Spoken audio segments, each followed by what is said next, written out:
میں برطانیہ میں 2011 سے 2013 تک رہا۔ برطانیہ میں نے چرچوں میں نمازیں بھی پڑھی ہیں۔ چرچوں کے باہر وہ مجھے آ کے قبلے کی ڈائریکشن بتاتے تھے کہ یار یہ قبلے کی ڈائریکشن اس طرف ہے، آپ اس طرف اپنا پریئر کارپیٹ یعنی مصلی بچھا لیں۔ تو کوئی بھی مذہب تشدد کی طرف آپ کو راغب نہیں کرتا، یہ ہم لوگ ہیں جو خود ججمنٹل ہو جاتے ہیں، اور اس ججمنٹل کے نتیجے میں کیا ہوتا ہے کہ ہم قانون اور عدالت سب کچھ خود بن کے فیصلے کر بیٹھتے ہیں، اور وہ یہی اس معاملے میں بھی ہوا۔ 2 لوگوں پہ مبینہ طور پہ قرآن پاک کی بے حرمتی کا الزام تھا، اور وہ کرسچنز تھے۔ جب یہ الزام لگ گیا تو اس کے بعد بجائے اس کے کہ قانون کا راستہ اختیار کیا جاتا، خود ہی قانون، خود ہی عدالت، خود ہی قاضی، خود ہی یہ آپ نے تشدد کرنا شروع کر دیا۔ یہ کون سا قانون، کون سا دین، میں صرف اسلام کی بات نہیں کر رہا، کون سا دین ایسی آپ کو احکامات کی اجازت دیتا ہے؟ لیکن اب بات یہ ہے، اگلی بات ریوٹرز کی رپورٹ کے مطابق، بڑی ہی ذمہ داری کے ساتھ یہ بات کر رہا ہوں کہ جو اس دن واقعہ ہوا 16 اگست کو، وہ تقریباً 10 گھنٹے چلا، اور ہمارے اندر پاکستان کی رپورٹ کے مطابق بھی تقریباً درجنوں چرچوں کو جو ہے نظر آتش کیا گیا، دیواریں توڑی گئیں، جو سلیبیں ہیں انہیں توڑا گیا۔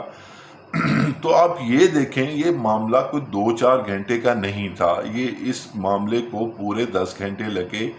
اور کتنی تعداد میں لوگ ہوں گے؟ 2000، 4000، 5000۔ کیا پولیس نے بروقت ایکشن لینے کے لیے کوئی بھی سٹیپ لیا؟ اور اس کا جواب ہے 0۔ کیا پولیس پہ صرف 9 مئی کے لوگوں کی ہی پکڑ لازمی ہے؟ کیا ساری پولیس صرف 9 مئی کے حوالے سے ہی کام کرے گی؟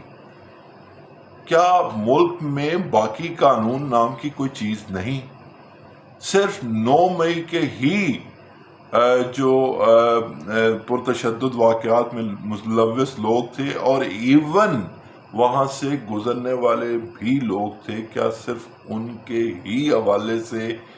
پنجاب پولیس اور پنجاب کا قانون حرکت میں آئے گا؟ اور پاکستان میں 10 گھنٹے گنڈا گردی کا معاملات چلتے رہے، اور پھر اس کے بعد جا کے وہ ہی ٹھنڈے پڑے، نہ کہ پولیس نے وہاں پہ ٹیئر گیس یوز کی، نہ ہی پولیس نے وہاں پہ ربڑ بولٹس کا استعمال کیا، جو ہم نے بارہا زمان پاک میں اور مال روڈ پہ احتجاج کرنے والے تحریک انصاف کے کارکنان کے اوپر چلتے ہوئے دیکھے ہیں۔ تو وہاں پہ انتظامات کیوں نہیں تھے؟ کیوں نہیں وہاں پہ جو پولیس لائنز تھیں وہاں سے نفری کو طلب کیا گیا؟ کیوں نہیں عوام پہ لاٹھی چارج کیا گیا؟ یہ سارے ایسے سوالات ہیں جن کا جواب یقینی طور پہ پنجاب کی پولیس کے سربراہ آئی جی پنجاب ڈاکٹر عثمان انور کو دینے ہی پڑیں گے۔ یقین کیجئے، میں جو لوگ میرے ساتھ سوشل میڈیا پہ میرا جن کے پاس نمبر ہے، یا جو میرے قریبی جاننے والے ہیں، میں ان سے آج ایک یہ بات کر رہا تھا کہ اگر ہم نے ان کی آواز نہ اٹھائی، جو جڑاں میں واقعات ہوئے ان کی آواز نہ اٹھائی، تو یقین مانیے گا ہم ہندوستان میں ہونے والے اقلیتوں کے ساتھ مظالم کے لیے آواز نہیں اٹھا سکتے۔ یہ ہمارا حق ہی نہیں بنتا کہ ہم ان کے لیے آواز اٹھائیں، ہم اپنے اندر احتساب کا معاملہ نہیں رکھتے۔ آج جب کہ یہ سارا معاملہ ہو گیا، اور میں آپ کو یہاں پہ ایک اور ریفرنس دیتا چلوں، ریسنٹلی ماضی میں چند ہی دن پہلے میں نے ایک انڈین فلم دیکھی جس کا نام تھا افواہ، اور میں ان کے اداکاراؤں کا نام بھی نہیں جانتا۔ اس مووی میں دکھایا گیا کہ کس طریقے سے ہندو جو مطلب پرتشدد ہندو ہیں، جو تشدد کا درس دینے والے اور تشدد پہ بلیو کرنے والے ہندو لوگ ہیں، وہ کس طریقے سے قصابوں کے پیچھے لگ کے وہ ان کا قتل عام کرتے ہیں، ڈنڈوں سوٹوں کی مدد سے انہیں مارتے ہیں، اور پولیس کس طریقے سے خاموش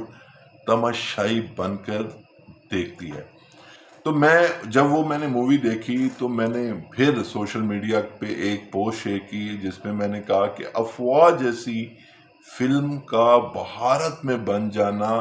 یقیناً کسی معجزے سے کم نہیں۔ لیکن بات یہ ہے کہ جیسے میں گزارش کر رہا تھا کہ اگر ایسے واقعات میں ملوث لوگوں کو کیفر کردار تک نہ پہنچایا گیا، ان مظلوموں کی جن پہ ظلم ہوا ان کی آواز نہ بنا گیا، تو یقینی طور پہ ہمارے پاس حق نہیں ہے کہ ہم ہندوستان میں اقلیتوں کے ساتھ ہونے والے مظالم پہ آواز اٹھا سکیں۔ اور آخری بات جو میں آپ کو بتانا چاہتا ہوں وہ یہ، جیسے کہ میں نے آپ سے پہلے ذکر کیا کہ تحریک لبیک کے ایک نعرے کو ضرور یوز کیا گیا، تو یہاں پہ بھی میری جو اس ایک معاملے میں انویسٹیگیشن کر رہے لوگ ہوں گے ان سے یہی التماس ہوگی کہ برائے مہربانی میرٹ پہ انکوائری کریں، نہ کہ صرف تحریک لبیک کا نعرہ یوز کرنے کی بنا پر اس حوالے سے تحریک لبیک پہ اب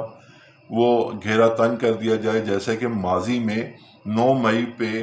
ہونے والے معاملات پہ جو لوگ اس میں ملوث نہیں بھی تھے انہیں بھی پکڑ کے پولیس نے بہت سارے جو ملزمان کی لسٹ میں تو ضرور تھے لیکن ان کا جرم کوئی نہیں تھا، بضد پکڑ کے صرف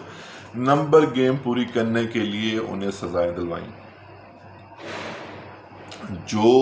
اس واقعے میں ملوث تھے انہیں ضرور سزا ملنی چاہیے، جو اس واقعے کے ذمہ داران ہیں انہیں بھی سزا ملنی چاہیے،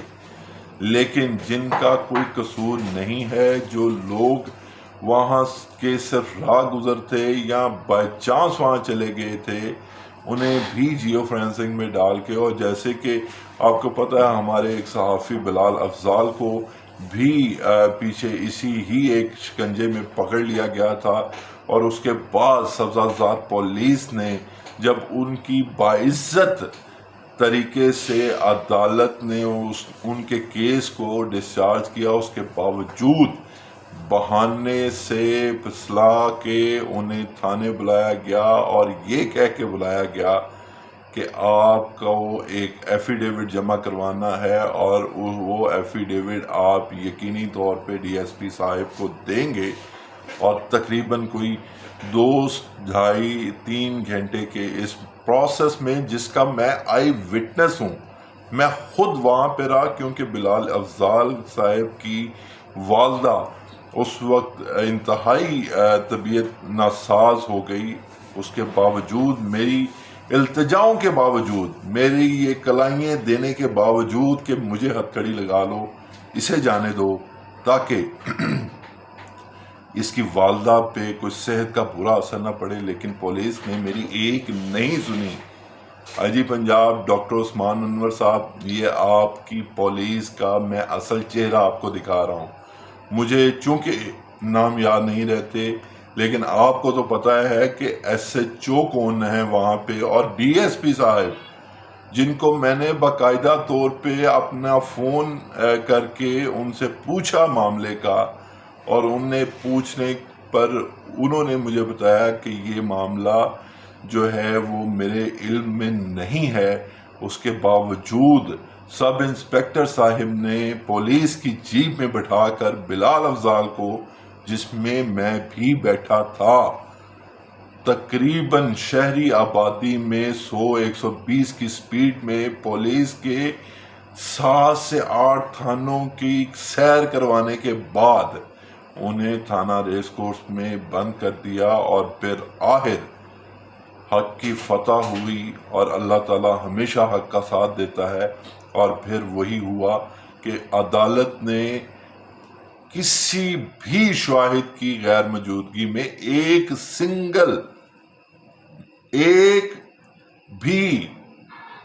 سنگل آرگومنٹ بھی پولیس پیش نہیں کر سکی کہ اسے کیوں لایا گیا ہے، کیوں شناخت پلیٹ پہ بھیجنا ہے، کیا جرم کیا ہے، کیا آپ نے اس کی کوئی تصویر دیکھی ہے، کیا آپ نے اسے کوئی ڈنڈے سوٹے مارتے دیکھا ہے۔ تو اس سارے آرگومنٹس یا سوالات پہ تفتیشی افسر جواب ہی نہیں دے پائے، اور اس کے بعد حق کی فتح ہوئی اور بلال افضال بلاخر رہا ہوئے۔ اور یہ معاملات اب اس ایک کیس میں نہیں ہونے چاہیے، تاکہ پاکستان میں اگر کوئی انکوائری ہو تو میرٹ پہ ہو، تاکہ ہم کل کو کسی کے آگے اپنا منہ دکھانے والا بنے۔ احمد ریاض بلوچ کو اس خصوصی ویلاگ سے دیجیے اجازت، اللہ نے کے بعد۔